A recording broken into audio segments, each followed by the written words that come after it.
There are people who do not fit the world they are born into, not because the world is wrong exactly, and not because they are wrong exactly, but because the combination of what they are and what the world requires produces a friction that neither side can resolve by adjusting, a friction that expresses itself in conflict and in the restlessness of someone who has not yet found the context in which their qualities make sense.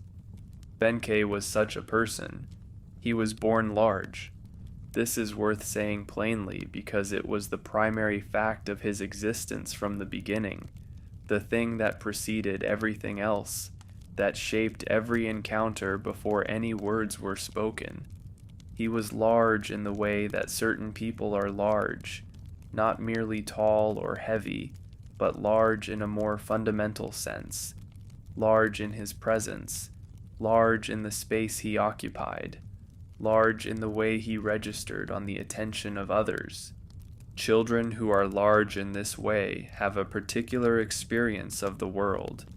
They are noticed before they intend to be noticed. They are responded to before they have done anything worth responding to. They learn early that their body is a kind of announcement, that it says things they have not chosen to say. Managing the gap between what their body announces and what they actually are is a task that will require continuous effort for as long as they inhabit the body. His origins are told in several versions, and the versions differ in their details in the way that the origins of exceptional people tend to differ. Exceptional people attract the kind of retrospective storytelling that fills in what is not known with what seems appropriate. What the versions agree on is that he was difficult from the beginning, not difficult in the ordinary way of children who require more patience than others, difficult in the more fundamental way of someone whose energy and whose capabilities exceeded what the ordinary structures of childhood were designed to contain. He was sent to temples. This was the standard response in that world to a boy of unusual capacity whose family did not know what else to do with him. It recognized something real, which was that the temple world was one of the few places where exceptional capacity could find a legitimate outlet. The combination of physical and intellectual demands was sufficient to occupy someone who could not be occupied by ordinary things. He went to Hizan, the great temple complex on the mountain northeast of the capital, where the monks of the Tendaishu had been accumulating learning and practice and institutional power for centuries. It was the most significant center of religious learning in Japan.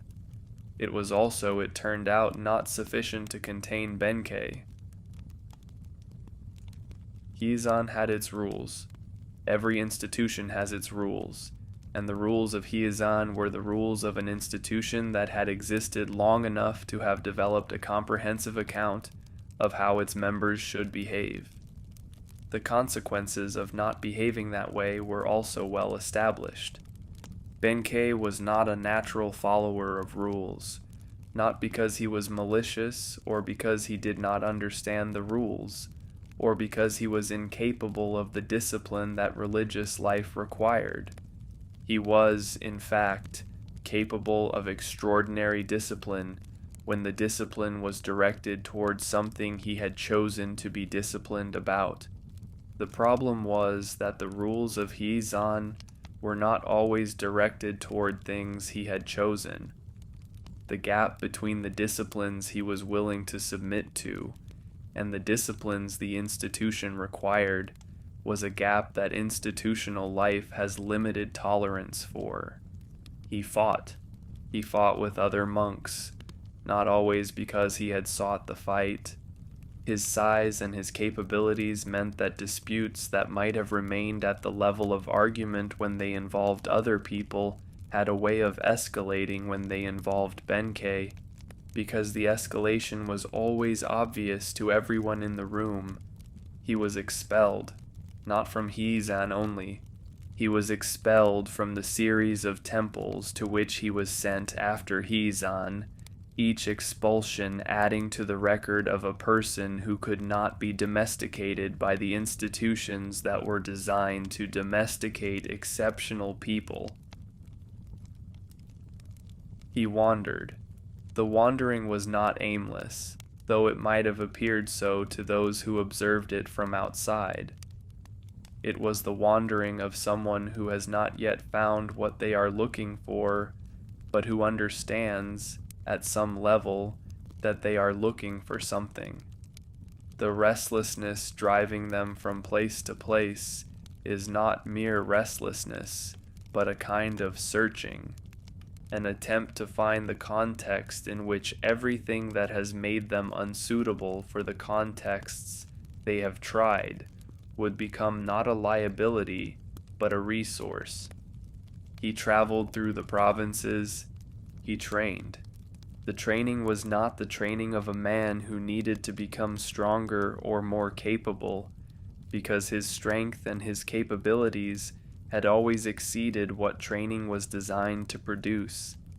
It was the training of a man who needed to find out what he was capable of, who needed to discover the outer edges of what his body and his mind could do. He needed the discipline not because he lacked it, but because the exercise of it was the only way he had found to be fully present in his own existence. He collected swords. This is the part of the story that has been told most often, the 999 swords taken from men who were unlucky enough to cross the bridge where Benkei had decided to wait. But the sword collecting was not the point. The point was the waiting. Benkei was waiting for something. He did not know exactly what he was waiting for. He knew what he was doing, which was challenging men on a bridge and taking their swords when he defeated them. He knew the number he had set as his goal, which was 1,000, and he knew that when the goal was reached it would be time to move on. But the waiting was about more than the swords. The waiting was the waiting of someone who has understood that the thing they are looking for will not be found by searching for it directly. It will come, if it comes, in a form they have not anticipated, and through a means they have not planned. The right response is not to stop searching, but to position oneself where the thing might arrive, and to wait there with full attention. The bridge was that place. Not because there was anything special about the bridge, but because the bridge was where the waiting had led him, and the waiting required a stage. What happened on the bridge on the night that everything changed was the kind of thing that can only happen when the person waiting has been waiting long enough, and with enough attention that they are truly ready for what arrives. 999 swords. One more to go, and then, in the darkness and the cold, a slight figure crossed the bridge. Part 2. The figure that crossed the bridge that night was slight. This was the first thing Benkei registered, the slightness, because slightness was the thing he was least prepared for. In 999 previous encounters on the bridge, he had met men of various sizes and various capabilities. The range of those sizes and capabilities had given him a comprehensive sense of what he was likely to encounter when someone crossed the bridge at night. A slight figure was not what he expected to be his 1,000th opponent. A slight figure carrying a sword was unusual enough. A slight figure carrying a sword and moving with a quality of ease that Benkei recognized, even at this distance, as different from the ease of ordinary confidence, was something he had not encountered before. He stepped forward. He made his intention clear in the way he always made his intention clear, with his presence, with the placement of his enormous body across the path, with the particular quality of attention he directed at whoever was attempting to cross. The slight figure did not stop. The slight figure did not appear to adjust its pace or its bearing in response to Benkei's presence, which was itself unusual, because people generally adjusted something when Benkei presented himself as an obstacle. What happened next on Gojo no Hashi is the most celebrated encounter in the whole tradition of Benkei's story. Not because it was the most violent, because it was not. Not because it was the most dramatic, though it was dramatic, but because it was the encounter that revealed something that 999 previous victories had not revealed, which was the limit of what Benkei was. He attacked. He attacked with the full force of everything he had developed through years of training and practice and the accumulated experience of 999 previous confrontations.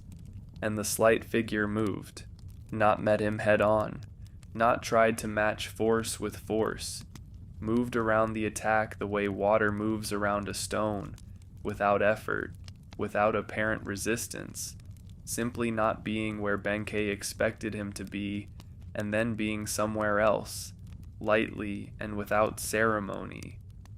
Benkei swung, he hit air. Benkei pressed forward. He encountered empty space. The slight figure was always where he had just been, never where he was reaching.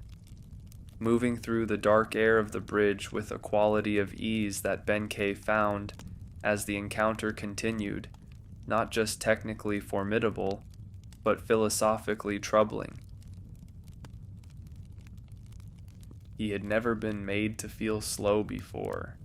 This requires some appreciation of what it meant for Benkei to feel slow, because feeling slow was not something his body had previously provided him with the experience of. He was not slow. He was, by any objective measure, faster than almost any person he had encountered, faster than people who looked faster than him, faster than people who had trained specifically to be fast.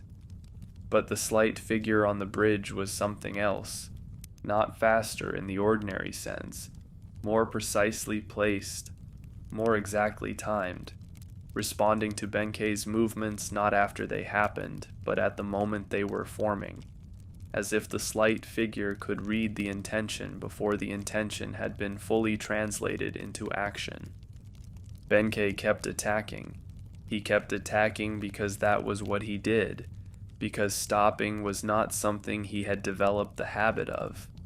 The history of 999 encounters had produced in him the expectation that persistence would eventually produce the result that persistence had always produced. It did not produce that result. At some point, the encounter ended. Benkei was on his knees on the bridge, and the slight figure was standing over him, and the moon was behind clouds, and the river was moving below them in the darkness. He looked up. He looked up at the person who had put him on his knees, and he saw, for the first time clearly, the face of Yoshitsune. The face was young. It was a face of almost feminine delicacy, the kind of face that the court poets would have described in terms of flowers and moonlight, and the other standard images of beauty that the poetic tradition had accumulated over centuries. It was not the face Benkei had expected to be responsible for putting him on his knees, but it was the face that was there, and Benkei had spent enough time in the world to understand that what is there is more important than what was expected. The gap between expectation and reality is not a reason to discount reality, but an invitation to revise the expectation. He had been looking for something. He had been waiting on the bridge because the bridge was where the waiting had led him. The waiting had been about something more than swords, had been about finding the context in which everything he was would become not a liability, but a resource. He was on his knees in front of a slight young man who had just demonstrated, beyond any reasonable doubt, that being large and strong and experienced was not the same as being capable of the kind of thing that mattered most. The question that formed in his mind was not the question of how he had lost. It was the question of what it meant that he had lost to this. Benkei bowed his head. He bowed it with the completeness that the moment required, the completeness of someone who is not performing submission but experiencing it, someone who is not doing what the situation calls for but discovering, in the doing, what the situation actually means. He offered his service. He did not do this because it was conventional, because it was the expected response of a defeated warrior acknowledging the superiority of the person who defeated him. He did it because something in him recognized something. Not Yoshitsune's skill, though the skill was extraordinary, not Yoshitsune's beauty, though the beauty was remarkable. Something behind these things, some quality of being that Benkei's years of searching and wandering and waiting had been in some way oriented toward, some quality that his entire life had been, without his knowing it, a preparation for encountering. Yoshitsune accepted, and Benkei, who had spent his entire life unsuitable for every context he had tried, found himself in the context for which he had always been suited. He would never be expelled from this one. He would serve Yoshitsune for the rest of his life, and the rest of his life would be a story worth telling. Part 3. Service was not what Benkei had expected it to be. He had not expected anything specific, because his decision on the bridge had been made in a moment that preceded expectation, a moment of recognition rather than calculation. The recognition had not come with a detailed account of what the recognized thing would require. What it required, he discovered, was everything. Not in the sense of sacrifice, not in the sense of giving up what he had been in order to become something different. In the sense of full deployment, of bringing everything he was to bear on something that was large enough to hold it, something that actually needed what he had. Yoshitsune needed Benkei. This was not merely a function of Yoshitsune's physical situation, though the physical situation was real. A slight young man with extraordinary skill who was nonetheless slight and young, in a world where the ability to project the appearance of force mattered as much as actual force. It was a function of what Yoshitsune was attempting, which was a thing of sufficient scale and sufficient difficulty that the ordinary resources available to someone in Yoshitsune's position were not adequate to it. Yoshitsune was the son of the destroyed. He was the youngest surviving heir of a clan that had been broken by the power of the Taira. He was moving toward a confrontation with that power with the particular clarity of someone who has had a long time to think about what they are moving toward and why. Benkei watched Yoshitsune. This became one of the primary activities of his life, watching Yoshitsune, learning Yoshitsune, developing the understanding of Yoshitsune that would eventually become so complete that the two men functioned less like a lord and a retainer than like extensions of the same organism. He watched the way Yoshitsune thought. Yoshitsune's thinking was not like the thinking of other commanders Benkei had encountered, which tended to work from precedent, from the accumulated conventional wisdom of military practice, from the question of what had worked before. Yoshitsune's thinking worked from the specific situation, from what the situation actually was rather than what previous situations had been. This produced, with a consistency that Benkei came to recognize and rely upon, approaches that other commanders had not considered and that the people on the other side were consequently not prepared for. The dash down the cliff at Ichinotani, the night attack at Yashima, conducted in a storm that everyone else had agreed made attack impossible. These were not accidents.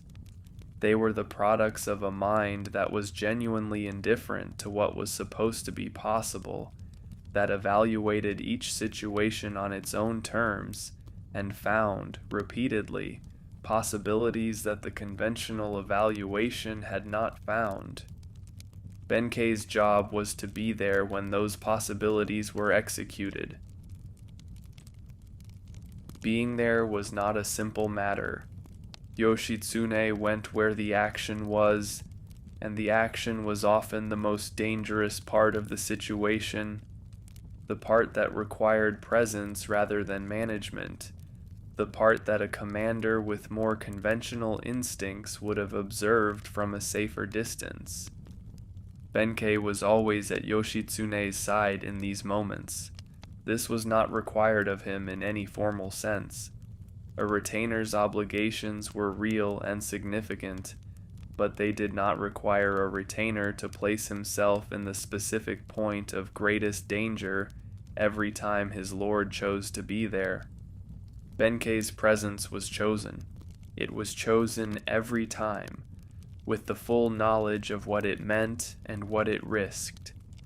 It was chosen because the alternative, the possibility of Yoshitsune being in that place without him, was something Benkei could not accept. He fought at Ichinotani, he fought at Yashima, he was on the ships at Danura, though the sea was not his natural element. The combat on the water had a quality that the combat on land did not, an unsteadiness beneath the feet that made every movement a negotiation with the movement of the vessel below. He adapted. This is what Benkei did with everything that the world presented him with.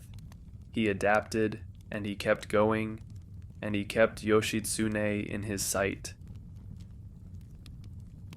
The victories were remarkable. The strategic achievements of the campaign against the Taira were, by any reasonable assessment, the achievements of Yoshitsune's military genius. This was something the court and the country came to understand, and which Yoshitsune's brother Yoritomo also understood, and which Yoritomo found, as the victories accumulated, increasingly difficult to regard with simple gratitude. Benkei watched this too. He watched the change in Yoritomo's attitude with the attentiveness of someone who understood what the change meant, but who could not do anything about it. The change was happening in the political territory that was Yoritomo's domain, and in that territory, Yoshitsune had no comparable skill and no particular interest in developing one. Yoshitsune fought battles, Yoritomo managed power, and the management of power in that world required that the person who managed it be the most significant person in the room, and Yoshitsune's victories were making it difficult for Yoritomo to be the most significant person in any room that Yoshitsune was also in. Benkei could see where this was going. He could see it with the clarity that a person outside the center of a dynamic sometimes has, the clarity that comes from being close enough to see what is happening, but not so central to it that the emotion of being central prevents clear seeing. He could see it, and he could not stop it. The fall came. It came in the form of accusations, of political maneuvers, of the accumulation of grounds for Yoritomo to act against Yoshitsune in ways that the formal structures of their relationship made available. Yoshitsune was not equipped to defend himself against this kind of attack. He understood the battlefield. He did not understand, or did not choose to understand, the way that power in settled institutions worked. The management of perception, obligation, and debt could be as decisive as any military campaign. He was too straightforwardly himself for the world he was now in. The world he was now in was not the world of the campaign, where straightforwardness was a resource. It was the world of the court, and the court rewarded something else. Benkei stayed. When the world fell away from Yoshitsune, when the allies withdrew and the support evaporated, the situation reduced itself to a lord who was now more fugitive than commander. Benkei was still there, not because duty required it, because this was what his life had been for. Part 4. Fugitive life has its own rhythms. It has the rhythm of movement, the constant necessity of being somewhere else before the people who are looking for you arrive at the place where you are. It has the rhythm of diminishment, the gradual reduction of the group as the circumstances of flight make demands that some people find, in the end, beyond their capacity to meet.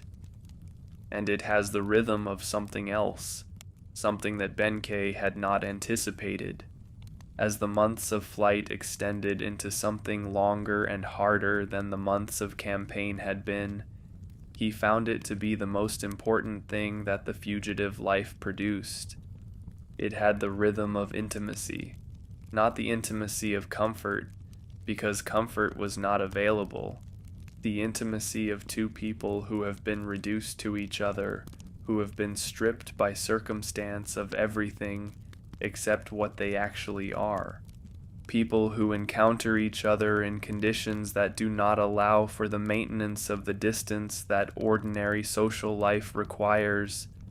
Benkei had known Yoshitsune as a lord and as a commander. He had served him with complete devotion through campaigns that had remade the political landscape of Japan. But in the years of flight, he came to know him in a different way. Yoshitsune in flight was not Yoshitsune in triumph. He was still himself, still possessed of the clarity of perception and the directness of response that had made him such an extraordinary commander. But the context in which those qualities operated had changed completely, and the change revealed aspects of Yoshitsune that the context of military success had not made visible. He was not, it turned out, a man who was comfortable with the emotional dimensions of his situation. He was not a man who easily expressed the fear or the grief or the anger that his situation would have justified. Expressing those things required a kind of attention to one's own interior states that Yoshitsune had spent his life directing outward rather than inward. He was made for action. Action was the medium in which his qualities expressed themselves. The long periods of waiting and hiding produced in him a restlessness that Benkei recognized, because he had felt something like it himself in the years before the bridge. Recognizing it in Yoshitsune produced in him the particular tenderness of someone who sees in another person a difficulty they themselves have navigated. Benkei managed the restlessness.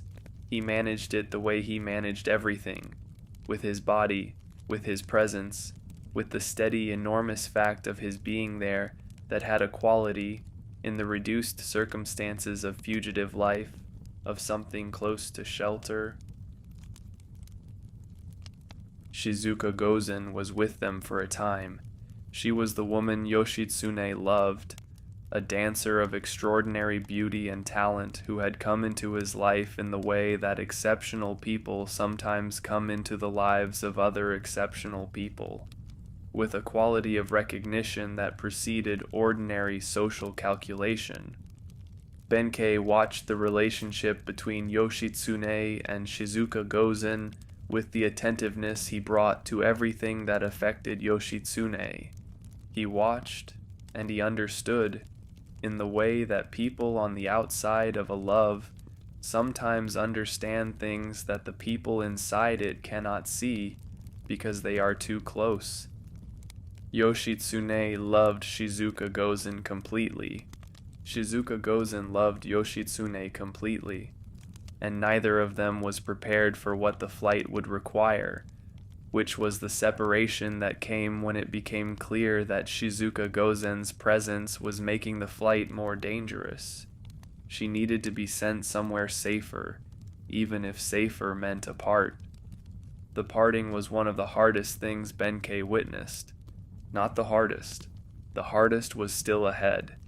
But the parting between Yoshitsune and Shizuka Gozen had a quality of finality that everyone present understood. The quality of a goodbye that both people know is the last one even as they are saying it.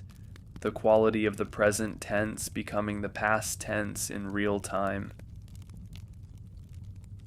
They reached Oshu. They reached the northern province that had once been the domain of Fujiwara no Hidehira, the lord who had sheltered Yoshitsune in his youth, the lord who had provided the resources and the safety that had made Yoshitsune's development as a warrior possible. Hidehira was dead. His son Yasuhira ruled now, and Yasuhira's relationship to the legacy of his father's shelter of Yoshitsune was complicated by the pressure that Yoritomo was applying from the south. The most powerful man in Japan was sending a clear signal that continuing to harbor Yoshitsune was not a choice that Oshu could afford to make indefinitely. Yoshitsune knew this. Benkei knew it. They had arrived at a place that had once been sanctuary, and that was becoming, as the political pressure mounted, something with less and less of the quality of sanctuary and more of the quality of a trap. They waited. They waited with the particular quality of waiting that belongs to people who understand that the waiting has an end and that the end is not going to be what either of them would choose if the choice were available. Benkei did not tell Yoshitsune that he was afraid. He had not told Yoshitsune many things over the years, had managed his own interior states with the same stoic efficiency that he managed everything else. Yoshitsune needed him steady, and he had decided to be steady, and he was not going to revise that decision in the final chapter. He was afraid, and he was steady. Both were true. The attack came in the spring. Yasuhira, having made the calculation that Yoritomo's power was more immediate and more dangerous than the obligation he had inherited from his father, sent his forces against Yoshitsune's residence. The forces were many. Yoshitsune's people were few.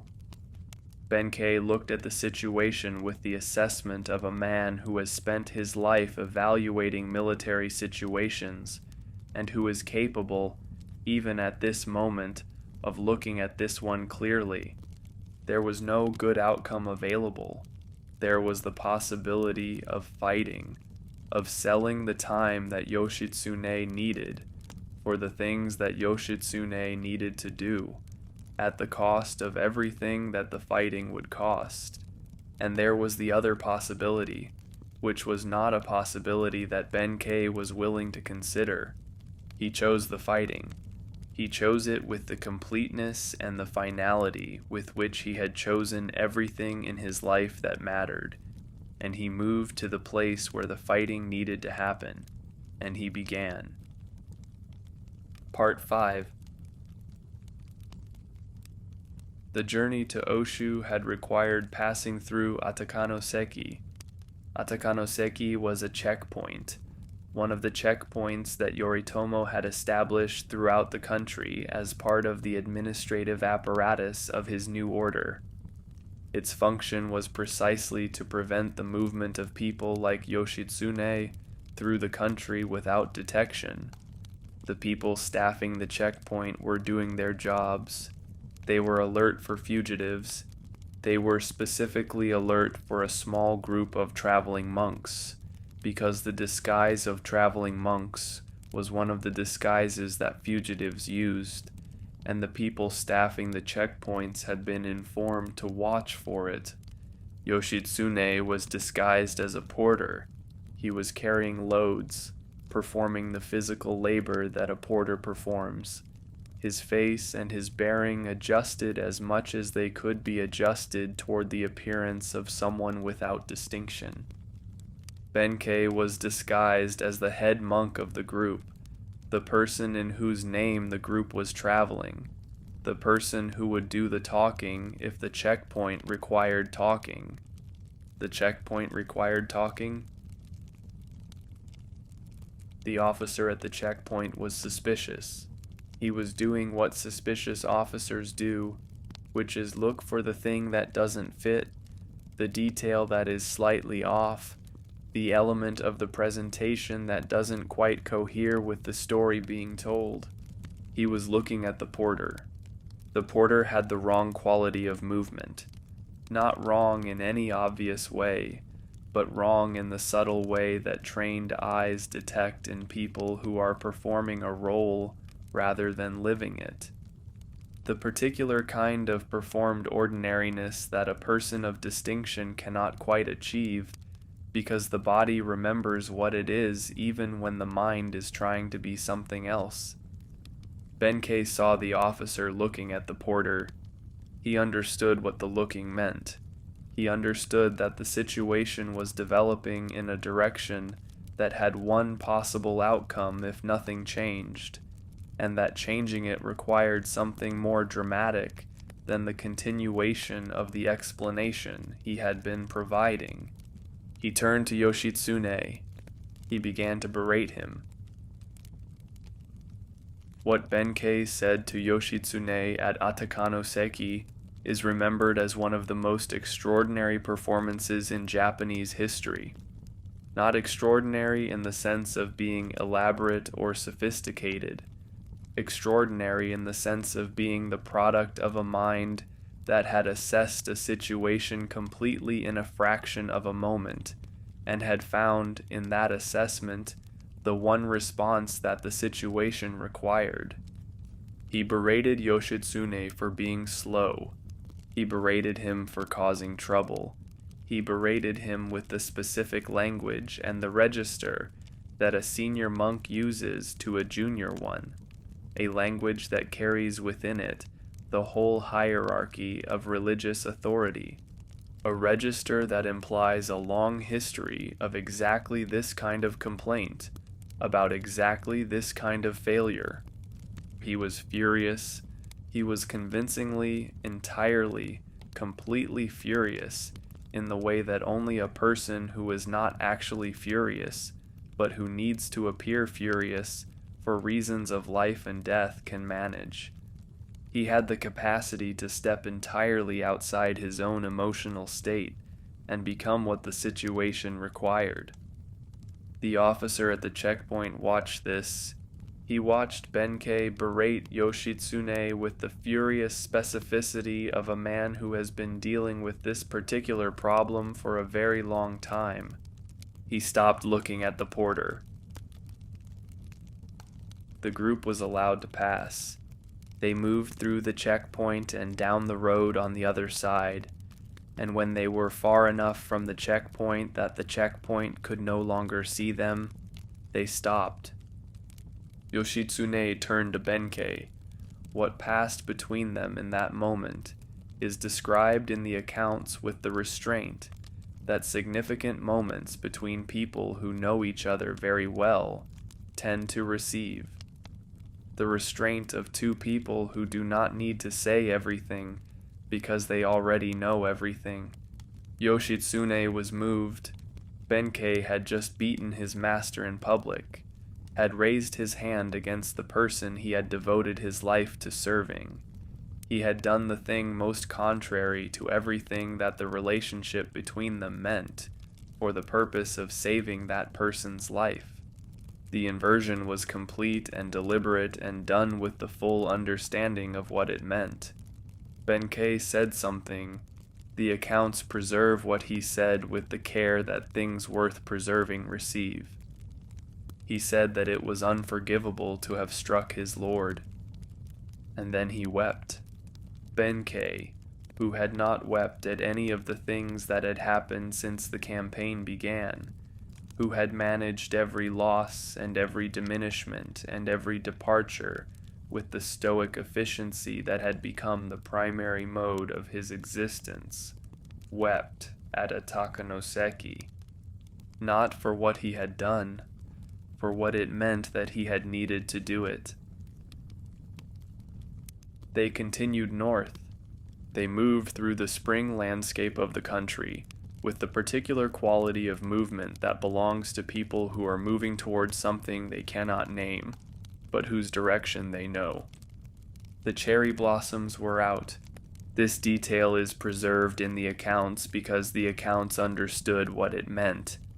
What it means to have the cherry blossoms out when you are traveling towards something you understand to be final.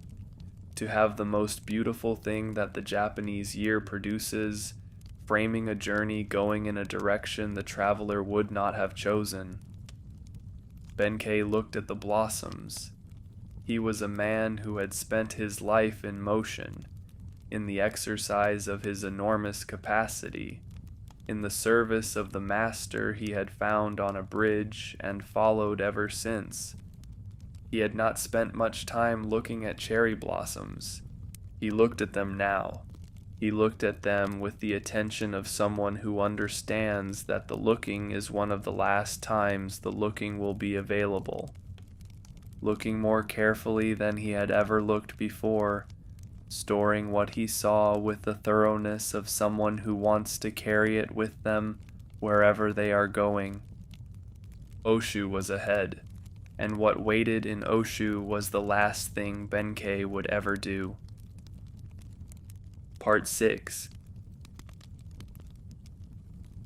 The battle at Koromogawa began before dawn.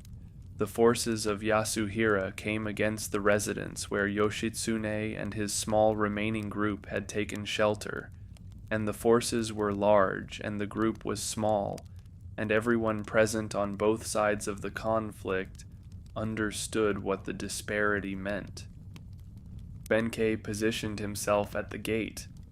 This is the decision that history has remembered, the decision that has come to define Benkei in the collective memory of Japan. Not any of the campaigns or the battles or the extraordinary display on the bridge at Gojo, but this, the positioning of an enormous body at a gate against all the forces that were coming. He positioned himself there to buy time. Yoshitsune needed time. The time was for the things that Yoshitsune needed to do in the final moments of his life, the things that the tradition of that period required, the things that a man of Yoshitsune's station performed at the end with the same care and precision that he had brought to everything else. Benkei gave him the time. What happened at the gate is the most celebrated single episode in the entire tradition that grew up around Benkei. He fought. He fought against the forces of Yasuhira with everything he had, which was considerable. The fighting was the kind that produces, in the people who witness it, the particular quality of attention that extraordinary things produce, the quality that makes people stop what they are doing and simply watch. He was struck. He was struck many times, because the forces he was fighting were many, and the combat was prolonged, and there was no way to fight for the length of time he needed to fight without being struck. He did not fall. This is the center of the story, the thing that the tradition has preserved with the most care and returned to with the most frequency. Benkei was struck by arrows. He was struck by multiple arrows, by the accumulated effect of sustained combat against superior numbers, and he remained standing at the gate, holding the position. The soldiers of Yasuhira's forces became afraid. This is what the accounts say, and it is the kind of thing that can be believed. The sight of a man who has been struck by multiple arrows remaining standing and continuing to fight is not the sight of an ordinary man, but something that exceeds the category of man and enters the category of something else. They did not advance. The gate remained unpassable for the time that Yoshitsune needed it to remain unpassable. Inside the residence, Yoshitsune was conducting himself with the composure and the precision of a warrior at the end of his life, doing what needed to be done with the clarity that had characterized everything he had done. And outside the gate, Benkei stood. He had been struck many times. He was no longer moving in the way that men who are alive move, but he was standing. The standing was itself the statement, the final version of everything that had been said between him and Yoshitsune from the moment on the bridge when he had knelt and offered his service. This is what service means. This is what it looks like when it is taken to its limit. Yoshitsune died inside the residence.